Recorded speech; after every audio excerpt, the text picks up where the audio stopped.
Alright, so we're going to need our cardboard, a pencil, piece of white paper or scrap paper, the fabric pieces found in your kit, glue, and scissors. So first we're going to use our piece of white paper, scrap paper, and a pencil. I'm going to use markers so that everybody can see it.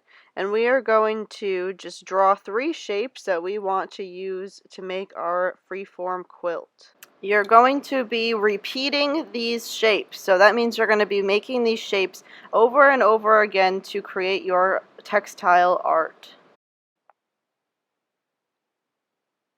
And then I chose which ones I want to use. You don't have to use all 3 or all of the ones that you drew, but choose whichever ones you'd like to use.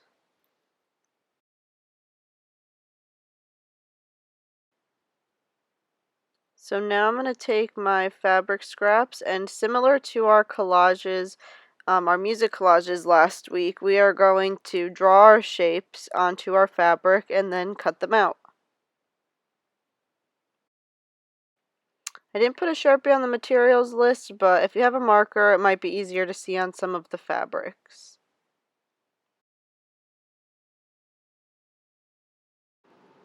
After you've cut out quite a few of your repeated shapes, it's important that you practice a little bit to see where you might want to glue them down. So before you use any glue, just experiment a little bit with the placement of your repeated shapes.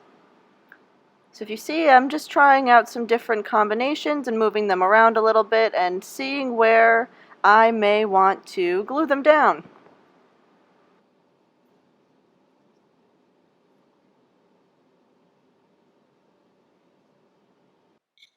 So the next step is that we're going to start gluing our shapes onto our cardboard. You can hold the cardboard either way or decide whenever you're finished.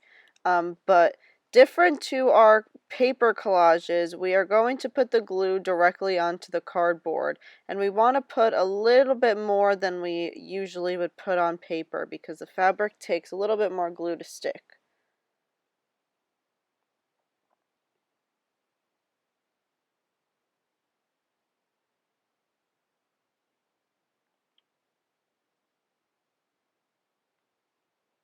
So as you can see, I put more glue than I needed for that one piece, but now you can just start collaging your fabric onto your cardboard.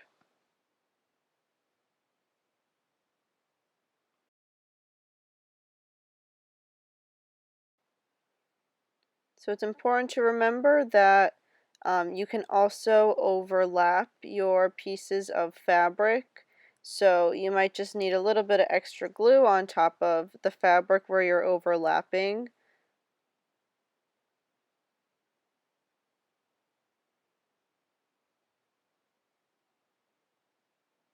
And notice that I'm not putting too much glue, just enough that it will help the fabric stick.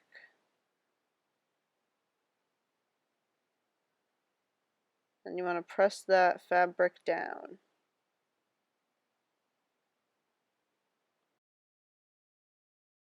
So our goal here is to cover our entire piece of cardboard. I don't want to see any of that cardboard left. You want to have it completely filled with your fabric. So continue just cutting out your shapes and putting them onto your collage. And when you are all finished, please take a picture of it and submit it to Google Classroom. And don't forget to click submit. And I can't wait to see them. So as I'm finishing up here, notice that there's a couple of empty spaces where you can still see the cardboard, and I'm just going to take some of my little scraps or snippets to fill those in. Think about what shapes and colors work best in those empty spaces as you're filling them in. And leave it to dry. It's going to take a little bit to dry. And next I'm going to show you how to make one that's organic shapes instead of geometric shapes.